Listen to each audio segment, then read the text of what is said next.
মোহাম্মদপুর থানা একটি হত্যা মামলায় আপনারা জানেন একজন দোকানদার আবু সাইদ 19 তারিখে পুলিশের গুলিতে নিহত হয়।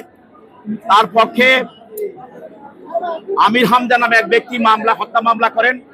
এই মামলার 1 নম্বর আসামি শেখ হাসিনা, 2 নম্বর আসামি হলো ওবায়দুল কাদের স্বরাষ্ট্রমন্ত্রী সহ অনেক আসামি এই মামলাতে আছে।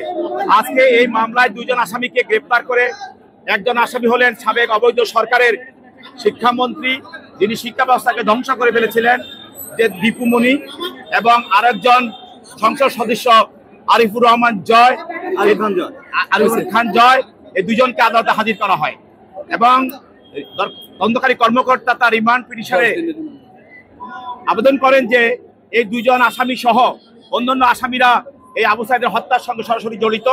তদন্তের প্রাথমিক তদন্তে এই আসামিদের এই মামলা হত্যার সঙ্গে সংশ্লিষ্টতা পাওয়া গিয়েছে এবং অধিকতর তদন্তের জন্য এই আসামিদেরকে রিমান্ডে নেওয়া প্রয়োজন। এবং তার এই রিমান্ড দরখাস্ত শুনানির পর তিনি 10 দিনের রিমান্ড চেয়েছিলেন। বিজ্ঞ আদালত এই রিমান্ড দরখাস্ত গুণাগুণের ভিত্তি করে এবং আসামি পক্ষে অ্যাডভোকেট আতাউর রহমান 2 জন আসামির রিমান্ড বাতিলপূর্বক জামিনে প্রার্থনা করেন। বিজ্ঞ আদালত তারও বক্তব্য শোনেন।